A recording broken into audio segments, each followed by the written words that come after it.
নমস্কার, আমার আপনজনেরা রুদ্রবার্তায় আপনাদের সকলকে স্বাগত জানাই। আমি রুদ্রপ্রসাদ ব্যানার্জি।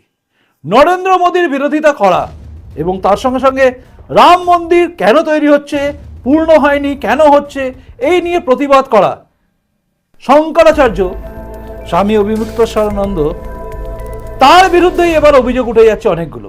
অ্যাকচুয়ালি শঙ্করাচার্য কি, এটা নিয়ে প্রশ্ন তার সঙ্গে আরও তার বিরুদ্ধে অভিযোগ উঠছে তিনি মিথ্যে কথা বলেন, তিনি মিথ্যে রটান, তার বিরুদ্ধে মামলা চলছে, তিনি অ্যাবসকন্ডেড ছিলেন। এই সমস্ত অভিযোগ দিকে দিকে উঠছে এবং স্বামী অভিমুক্তেশ্বরানন্দ মহারাজ, যাকে ঘিরে অনেক বিতর্ক, অনেক কিছু শোনা যায়, যিনি নাকি মোদিজির কথায় কথায় ভুল খুঁজে পান এবং যিনি উদ্ধব ঠাকরের মধ্যে প্রতিভা খুঁজে পান, সততা খুঁজে পান, হিন্দুত্ব খুঁজে পান, কিন্তু বেইমানি করা বিজেপির বিরুদ্ধে তার বজ্র নিনাদ আসে। উদ্ধব ঠাকরেকে তিনি সিএম দেখতে চান, তবেই তার মনোবাঞ্ছা পূর্ণ হবে।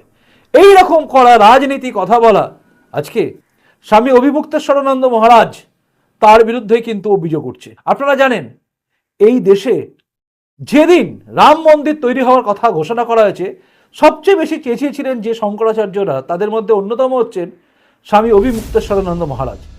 তিনি বিভিন্ন সময় বিভিন্ন কথা বলেছেন এবং তিনি বুঝিয়েছিলেন যে কেন প্রধানমন্ত্রী নরেন্দ্র মোদী হঠাৎ করে করছেন, অর্থাৎ তার এখানে প্রবল আপত্তি ছিল। এই আপত্তিটা তিনি তার চারিদিকে ছড়িয়ে দিয়েছিলেন এবং তার কথা, তার মুখের বাণী অনেকেই মেনে নিয়েছিল যে হিন্দুদের জন্য এটা ভুল হচ্ছে, এবং তাকে ঘিরে অনেক হিন্দুরাও ভেবেছিল যে এই স্বামী অভিমুক্তেশ্বরানন্দ মহারাজ যা বলছেন, মানে শঙ্করাচার্য যেহেতু তার নামের পিছনে যোগ আছে, তাহলে তিনি ঠিক বলছেন। এইরকমই একটা যখন চলছে, সমস্ত কিছু চলেছিল, যখন ভেরি রিসেন্ট এই কিছুদিন আগে তিনি মহারাষ্ট্রে গেলেন এবং মহারাষ্ট্রে গিয়ে উদ্ধব ঠাকরের সঙ্গে দেখা করে বললেন তার শিবসেনার সঙ্গে বেইমানি করা হয়েছে বা শিবসেনার সঙ্গে বেইমানি করেছে বিজেপি। প্রকারান্তরে নাম না করে বললেন যে যারা বেইমানি করেছে তারা হিন্দু নয়, এটা বোঝালেন। কিন্তু উদ্ধব ঠাকরে যে বেইমানি করেছে এই প্রশ্ন যখন সাংবাদিকরা তাকে করেছিল, তখন তিনি এড়িয়ে গিয়েছিলেন। এড়িয়ে যাওয়া এই স্বামী অভিমুক্তেশ্বরানন্দ মহারাজ, তিনি কিন্তু আজকে ব্যাকফুটে চলে গেছেন। মনে রাখবেন, তার এই উদ্ধব ঠাকরেকে ঘিরে যে আবেগ বা যে বলা যে আমি সিএম হিসেবে দেখতে চাই উদ্ধব ঠাকরেকে, তখনই আমার মন বাঞ্ছা পূর্ণ হবে, এই কথা বলা স্বামী অভিমুক্তেশ্বরানন্দ মহারাজ, অর্থাৎ যাকে শঙ্করাচার্য বলা হয় বা শঙ্করাচার্য যার নামের পিছনে একটা তকমা আছে এখনো পর্যন্ত, কারণ এটাও নাকি সুপ্রিম কোর্টে মামলা চলছে, আদৌ ইনি শঙ্করাচার্য কিনা এটা নিয়ে প্রশ্ন উঠে গেছে, সমস্ত অভিযোগ। তবে এই যে বক্তব্য রেখেছিলেন উদ্ধব ঠাকরেকে ঘিরে, তখন কিন্তু মহন্ত রাজু দাসজি তিনি কিন্তু এই শঙ্করাচার্য অভিমুক্তেশ্বরানন্দ নামে একটা বক্তব্য দেন এবং তার বক্তব্যটা কিন্তু খুব ভাইরাল হয়েছিল। আপনি একবার শুনুন। मैं आज एक सोशल पर वीडियो देख रहा था, जिस वीडियो में मैंने देखा कि पूज्य शंकराचार्य अभिमुक्तेश्वरानंद जी महाराज महाराष्ट्र के दौरा पे थे और उन्होंने उद्धव ठाकरे जी का महिमा मंडन किया। पहली बात तो पूज्य शंकराचार्य जी महाराज, आप किसी पार्टी की सदस्यता ले लीजिए। इतनी चिंता आपको है कि बीजेपी ने उद्धव ठाकरे के साथ विश्वासघात किया। आपने एक शब्द नहीं कहा कि महाराष्ट्र में पालघर में जब संतों की निर्मम हत्या हुई, पीट पीट के आतंकवादियों ने पूज्य संत को मार दिया, हत्या कर दिया, उस पर आपके एक शब्द नहीं आए, एक कमेंट नहीं आए। लेकिन आपको यह पीड़ा है कि कुर्सी पर उद्धव ठाकरे नहीं है, लेकिन आपको पूज्य शंकराचार्य हैं, आपको यह पीड़ा नहीं हुई कि संतों की इस प्रकार से निर्मम हत्या हुई और उस पर एक शब्द नहीं बोले। दूसरी बात, जिस प्रकार से सनातन को मिटाने का कुचक्र, कोरोना, डेंगू, मलेरिया, टाइफाइड कहा जाता है, और उद्धव ठाकरे जी उसी गोल में बैठकर ढाका लगाते हंसते हैं, इस पर चर्चा आपने नहीं किया। लेकिन आपको तकलीफ है कि उद्धव ठाकरे मुख्यमंत्री पद पे नहीं है, पुनः मुख्यमंत्री आप बने, ये चिंता आपको है। कितनी दुर्भाग्य की बात है कि आप सनातनियों के सिरमौर हैं, शंकराचार्य हैं, और आप एक शंकराचार्य होने के बाद एक राजनीतिक दल के लिए इतनी चिंता है आपको, लेकिन संतों की चिंता नहीं है। हिंदू पश्चिम बंगाल में मारे जा रहे हैं, एक शब्द आपने बोला क्या कि कांग्रेस के साथ तुम मिले हुए हो, ममता बनर्जी के साथ तुम्हारे संबंध अच्छे हैं, उस पर आपने चर्चा किया क्या?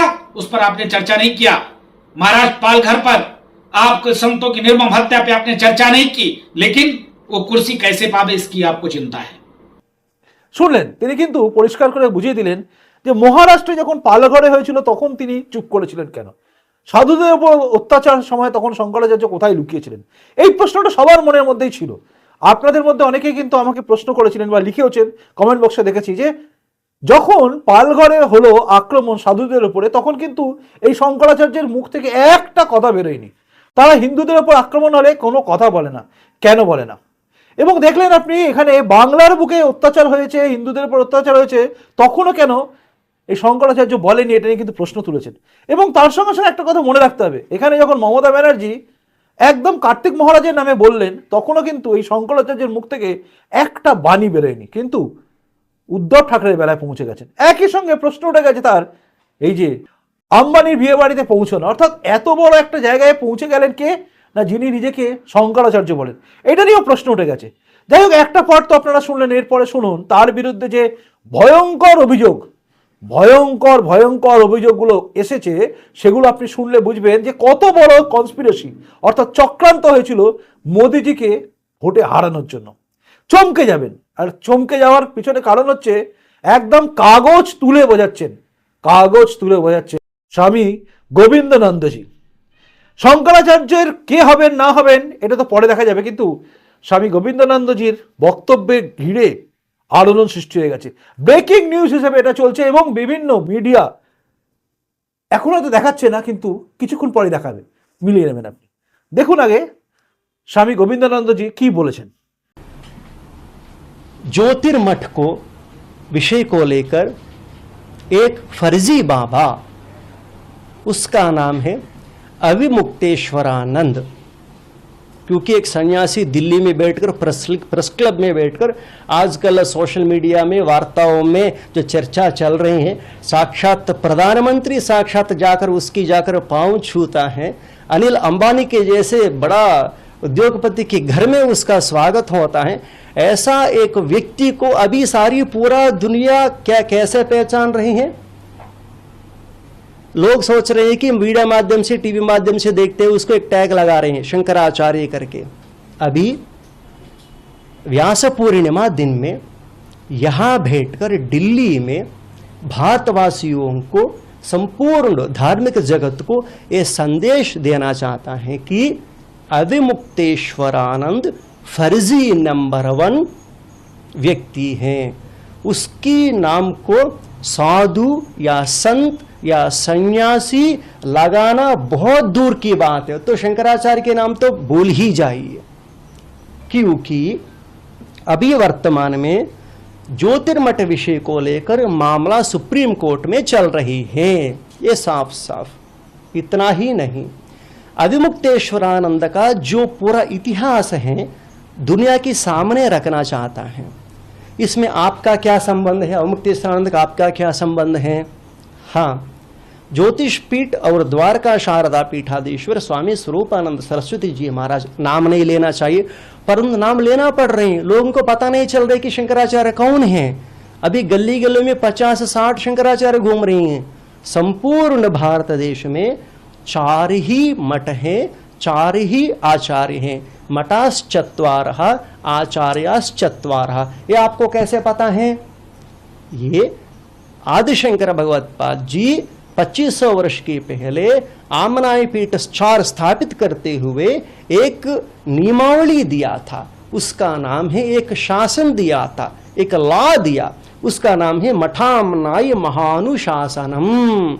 जैसे अभी देश कैसे चलता है, कानून के आधार पर चलता है ना, कानून में लॉ की अनुरूप देश चलता है। ऐसे ये 4 मठ एडमिनिस्ट्रेशन के लिए आदिशंकर भगवत्पाद जी ने मठामनाय महानुशासन लिखा। इसमें जो भी शंकराचार्य का नियुक्ति होता है मठामनाय महानुशासन के अनुरूप होना चाहिए। ये 4 मठों का सीमा क्या है, सन्यासी क्या है, ब्रह्मचारी कौन होता है, देवता कौन होता है, उसमें शंकराचार्य बनने के लिए योग्यता किस किस में कैसा कैसा योग्यता होना चाहिए। यदि कोई ढांबिक व्यक्ति, फर्जी व्यक्ति ऐसा लक्षण नहीं होते हुए कब्जा करने के लिए कोई कोशिश करने लगा तो आदिशंकर भगवत्पाद जी ये भी लिख दिया कि ये समाज का, पंडितों का, विद्वत मनीषियों का कर्तव्य है कि ऐसा चोर लोग आप सावधान से सुनिए, क्योंकि हमें एक पद उपयोग कर रहे हैं। सन्यासी होते हुए दूसरा लोगों को चोर बोलना उतना सम्मानजनक नहीं है, क्योंकि हमको भी पीड़ा लगता है। परंतु चोर ही होता है, चोर तो पुलिस नहीं होता है ना। ऐसा चोर का चोरी लक्षण होता है। ऐसा अविमुक्तेश्वरानंद चोर ये पद से उपयोग करने में कोई संकोच नहीं है। और पूरा देश सुनने वाले बात हैं। यदि हमारे ऊपर हमला कर दिया तो मेरे प्राण चले गए तो कोई परवाह नहीं है। धर्म को खड़े करने वाले पूरा दुनिया सुन ले, कांग्रेस पार्टी वाले सुन ले, बीजेपी पार्टी वाले सुन ले, सारे मुख्यमंत्री लोग सुन ले, प्रधानमंत्री जी सुनिए, होम मिनिस्टर सुनिए, पुष्कर सिंह धामी सुनिए, उत्तर प्रदेश मुख्यमंत्री सुनिए, मध्य प्रदेश मुख्यमंत्री सुनिए, कौन अविमुक्तेश्वरानंद को सपोर्ट कर रही हैं। एक डॉक्यूमेंट पर्याप्त है, पूरा इसका पूरा कॉपी में उतर जाएगा।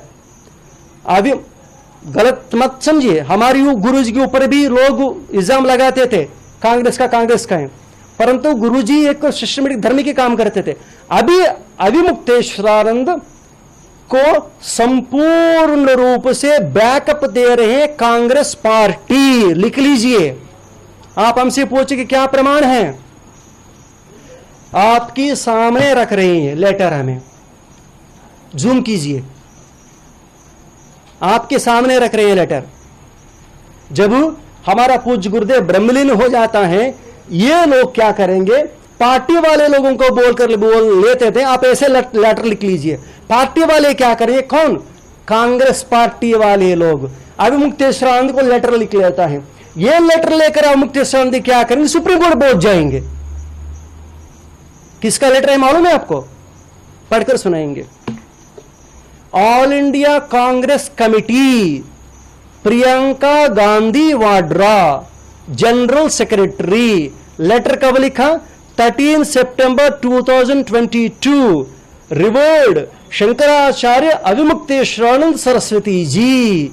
हु इज राइटिंग दिस, कृपया कांग्रेस वाले सभी लोग सुन लीजिए। प्रियंका वाड्रा आप भी सुन लीजिए, प्रियंका वाड्रा जी को समझा रहे हैं हमें। सुप्रीम कोर्ट में केस चल रही है, सुप्रीम कोर्ट स्टे लगा दिया था। आप अविमुक्तेश्वरानंद को शंकराचार्य के रूप में संबोधित करते हुए कैसे पत्र लिखा শুনলেন চাচা ছোলা ভাষায় তিনি কিন্তু বলে দিয়েছেন যে এই যে স্বামী অবিমুক্তেশ্বরানন্দ মহারাজ তিনি কতটা ঠিক কতটা ভুল। দেখুন আমরা জানি না, প্রথম কথা বলি কোনো শঙ্করাচার্যের বিরুদ্ধে বলা তার যোগ্যতা আমার নেই, কিন্তু এখানে শঙ্করাচার্যের বিরুদ্ধে যারা বলছেন তারা বলছেন ইনি আদৌ কি শঙ্করাচার্য। এমনকি স্বামী গোবিন্দানন্দজি তিনি কিন্তু পরিষ্কার করে তাকে চোর আখ্যা দিচ্ছেন। মনে রাখবেন 22 কেজি সোনা চলে গেছে অমরনাথ থেকে, এই কথাটাও কিন্তু এরাই রটিয়েছিল। অ্যাকচুয়ালি 22 কিলো পিতল ছিল, সেটা সোনা হয়ে গেছে, সোনা থেকে পালিয়ে গেছে। এইসব কথা বলে মোদী সরকারকে বদনাম করার চেষ্টা এবং উদ্ধব ঠাকরের পাশে দাঁড়িয়ে বিজেপিকে বদনাম করার চেষ্টা, রাম মন্দির ইস্যুতেও একভাবে মোদীকে বদনাম করার চেষ্টা, এটা একটা অদ্ভুত নেক্সাস বোঝায়। আর যে নেক্সাস বলে দেয় যে স্বামী অবিমুক্তেশ্বরানন্দ মহারাজ তিনি কিন্তু শঙ্করাচার্য কম কংগ্রেসের লোক বেশি বলে মনে হয়, এমন জায়গায় পৌঁছে যাচ্ছে। মানে অভিযোগ এমন জায়গায় দাঁড়াচ্ছে। আর এই অভিযোগ কিন্তু বারবার সামনে আসছে। একজন শঙ্করাচার্যের বিরুদ্ধে যখন এত অভিযোগ নামে না বা লাগে, তখন তার এই পদে থাকাই উচিত নয়। কারণ তিনি সত্যিই তো কোথায় যেন সংসারের মধ্যে জড়িয়ে যাচ্ছেন, কোথাও কারোর বিয়ে বাড়ি থেকে উপস্থিত হচ্ছেন, যেটা সাধারণত কোনো শঙ্করাচার্য করেন না। কোথাও কোনো জায়গায় আপনি দেখাতে পারবেন না কোনো শঙ্করাচার্য কারোর বিয়ে বাড়িতে গিয়ে উপস্থিত হচ্ছেন। আম্বানি ডেকেছে আমি পৌঁছে গেছি, এই কি, এ তো রাজনৈতিক নেতারা যায়, সেখানে গিয়ে কি নিজের প্রোপাগান্ডা করার জন্য গেছেন? এই প্রশ্নটা কিন্তু এখন তুলে দিচ্ছে অনেকে, এবং এই প্রশ্নের মধ্যে আটকে গেছে মোদী বিরোধিতা অ্যাকচুয়ালি কেন। আপনারা শুনলেন যে কিভাবে প্রিয়াঙ্কা গান্ধী ভাদ্রা তিনি কিভাবে এই যে নামটা অর্থাৎ শঙ্করাচার্যের নামটা তকমা দিয়ে দিচ্ছেন। যখন সুপ্রিম কোর্টে কেস চলছে যে এ আদৌ শঙ্করাচার্য কি, জ্যোতির্মঠের শঙ্করাচার্য কি আদৌ এটা নিয়ে যখন প্রশ্ন চলছে, কারণ হতে পারে না, এই জায়গায় যখন এসছে যে যোগ্যতা থাকার দরকার আছে সেই যোগ্যতা তার মধ্যে নেই, এই কথা যখন বলছে এবং এই কথা নিয়ে যখন কেস চলছে, তখন সুপ্রিম কোর্টে দৌড়াতে হচ্ছে এবং সুপ্রিম কোর্টে গিয়ে বলতে হচ্ছে যে আমি একজন শঙ্করাচার্য, আমি ধর্মের ব্যাপারে সব কিছু বলবো, আমাকে আটকে রাখলে বিরাট কিছু হয়ে যাবে। এই যে বলা, অখিলেশ যাদবের বেলা দাঁড়িয়ে থাকা রাস্তার মধ্যে মার খাওয়া, আবার তারপরে বিজেপির বিরুদ্ধে বলা, এই সমস্ত কিছু করে শঙ্করাচার্যকে হাইলাইট করা হলো কেন? আজকে প্রিয়াঙ্কা বাদ্রা তিনি হাইলাইট করছেন শঙ্করাচার্য বলে, যখন সুপ্রিম কোর্টে মামলা চলছে। এক অদ্ভুত পরিস্থিতি, অদ্ভুত কনস্পিরেসি চলছে গোটা দেশ জুড়ে। তাই আপনাকে সজাগ থাকতে হবে, বুঝতে হবে যে ধর্মের বেশে ধার্মিক গুরু হিসেবে অনেকে হয়তো আপনাকে ভুল বোঝাতে পারে, তাই ভুল বুঝবেন না। মোদিজির বিরুদ্ধে যে সমস্ত অপপ্রচার চলেছে বিজেপিকে হারানোর জন্য, এগুলো কার্যত তার ফাঁদে যারা যারা পড়ে গেছেন তারা কিন্তু কার্যত নিজেদের পায়ে কুড়ুল মানেননি, নিজেদের গলায় কুড়ুল মেরেছেন। কারণ আজকে চারিদিকে যে পরিস্থিতি তৈরি হচ্ছে, যে ডামাডোল পরিস্থিতি তৈরি হয়ে গেছে না, দেখছেন বাংলাদেশে একটা জায়গায় ক্ষমতা দখলের লড়াই চলছে, মানে চীন কিন্তু ওখানে তৎপর, পাকিস্তান মদত দিচ্ছে, এই মদতে সব কিছু বাংলাদেশেও চলছে। কারণ ছাত্র আন্দোলন কোথায় গিয়ে গুলি, বোম, মারামারি, কাটাকাটি এই জায়গায় পৌঁছে যাচ্ছে।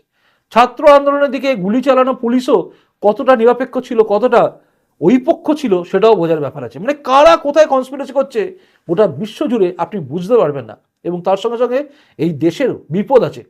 আসামের মুখ্যমন্ত্রী হিমন্ত বিশ্ব শর্মা তিনি পরিষ্কার করে বলছেন যে জনবিন্যাস কিভাবে বদলে যাচ্ছে, আসামের কতগুলো জেলা হাতছাড়া হয়ে যাচ্ছে, আর সবই ম্যাক্সিমাম বাংলাদেশ অনুপ্রবেশকারী, এবং বাংলাদেশি অনুপ্রবেশকারীরা এই দেশের মধ্যে ছেয়ে যাচ্ছে। আজকে আমাদের অস্তিত্ব রক্ষা লড়াই হয়ে যাচ্ছে যেন। অনুপ্রবেশকারীরা ভারতবর্ষকে ঘিরে নিচ্ছে আস্তে আস্তে। লক্ষ্য একটাই, হাঁসকে লিয়া পাকিস্তান, লড়কে লেঙ্গে হিন্দুস্তান, এই জায়গায় হচ্ছে। ভাববেন ভালো করে, ভাবতে হবে আপনাদের, কারণ না ভাবলে, না চিন্তা করলে আমরা কিন্তু গাড্ডায় নিজেদেরই ফেলে দিচ্ছি। আমরা মোদির জন্য গাড্ডা খুলতে গিয়ে নিজে সেই গাড্ডায় ঢুকে যাচ্ছি না তো? এটা হচ্ছে সেই ঘটনা যে আমার বাড়িতে লোক আসবে, তাই আমি বাড়ির সামনে বিরাট বড় করে একটা গাড্ডা খুলে রাখলাম, যাতে আমি কেউ এলে সে ঢুকে যায়, কিন্তু অ্যাকচুয়ালি বাড়ি থেকে বেরোতে গিয়ে আমি গাড্ডায় ঢুকে গিয়ে মারাও যেতে পারি। কাজে এগুলো ভাববেন আপনারা, আপনাদের ভাবানোর জন্যই রুদ্রবার্তা। আমার প্রয়াস থাকে সমস্ত ঘটনাগুলোকে সামনে আনা, এবং তারপরে আপনারা নিজেদের বুদ্ধি বিবেচনা দিয়ে ভাববেন কোনটা ঠিক কোনটা ভুল। আমি নিয়ে এলাম পরপর প্রত্যেকটা মহারাজের বক্তব্য, তারা কি বলেছেন, কেন বলেছেন, সেগুলো নিয়ে এলাম। কিভাবে একজন শঙ্করাচার্য আম্বানির বিয়ে বাড়িতে গিয়ে ভোজ খেতে চলে যান, খেয়েছেন কি খায়নি জানি না, কিন্তু তিনি গেছেন। এই যাওয়াটাও কিন্তু শঙ্করাচার্যের ঘরানার পরিপন্থী। অর্থাৎ কী করে তিনি গেলেন, এই জায়গায় আছে। ভারতবর্ষের বুকে শঙ্করাচার্যকে মেনে আমরা সবাই চলি, কারণ আমাদের হিন্দু ধর্মের শ্রেষ্ঠ হচ্ছে শঙ্করাচার্যের কাছে গিয়ে। একটাই শঙ্করাচার্য ছিলেন, তিনি হচ্ছেন আদিগুরু শঙ্করাচার্য। তারপরে চারটে মঠ, চারটে মঠে চারজন শঙ্করাচার্য, কিন্তু চারজন শঙ্করাচার্যের মধ্যে দুজন অন্যরকম, আর দুজন অন্যরকম। তার মধ্যে একজনের বিরুদ্ধে, মানে পুরীর যিনি শঙ্করাচার্য, তার বিরুদ্ধে কিন্তু কোনো অভিযোগ নেই, কিন্তু এই শঙ্করাচার্য অভিমুক্তেশ্বরানন্দ মহারাজের বিরুদ্ধে কিন্তু ভয়ঙ্কর ভয়ঙ্কর অভিযোগ আছে। উড়িষ্যায় শঙ্করাচার্য থাকা সত্ত্বেও কিন্তু সেখানে বিজেপি ক্ষমতায় এলো, কিন্তু এই শঙ্করাচার্য চারিদিকে ঘুরে ঘুরে এমন প্রতিপন্ন করছেন, জায়গা তৈরি করছেন। মহারাষ্ট্র গিয়ে বলছেন আমি উদ্ধব ঠাকরেকে সিএম দেখতে চাই। রাহুল গান্ধী যখন হিন্দু ধর্মের বিরুদ্ধে বলছে, তখন বলছে যে আমি হিন্দু ধর্মের বিরুদ্ধে রাহুল গান্ধী বলেছে বলে তো আমি শুনিনি। মানে এটা বলছে না, উদ্ধব ঠাকরেকে সিএম দেখতে চাওয়া, কিন্তু পালঘরে গিয়ে হিন্দু সাধুর ওপরে যে অত্যাচার হয়েছে, মেরে দেওয়া হয়েছে পিটিয়ে, সেটা নিয়ে একটা শব্দ না বের করা আজকে সাধু সন্ত মহলে কিন্তু প্রশ্ন তুলে দিয়েছে, এই শঙ্করাচার্য আদৌ সত্যি তো? জানি না, এই প্রশ্ন তো ঘুরপাক খাচ্ছে আপনার মনেও আমার মনেও। তাই আপনারা কমেন্ট বক্সে কমেন্ট করে জানাবেন যে আপনাদের কি মনে হলো। আপনাদের প্রতিটা বক্তব্যের দিকে নজর আমার থাকবে, কারণ নজর রাখতে হবে গোটা ভারতবর্ষের বুকে কী হচ্ছে সেটা নিয়ে। যেরকম আমি বলছি, আপনারা কি ভাবছেন তার দিকে নজর আমার আছে। তাই ভালো থাকুন, সুস্থ থাকুন, দেখতে থাকুন রুদ্রবার্তা। প্রতিবেদনটা যদি মনে হয় লাইকযোগ্য তাহলে লাইক করবেন, যদি মনে হয় শেয়ারযোগ্য তবেই শেয়ার করবেন। আর এতটা শোনার পরে যদি মনে হয় হ্যাঁ এই চ্যানেলটা সাবস্ক্রাইব করা যেতে পারে, তবেই সাবস্ক্রাইব করে আমার আপনজন হয়ে তারপর যাবেন। চলুন এখনকার মতো আসি, দেখা হচ্ছে পরের রুদ্রবার্তাতেই। নমস্কার, বন্দে মাতরম, ভারত মাতা জয় হোক, জয় হিন্দ।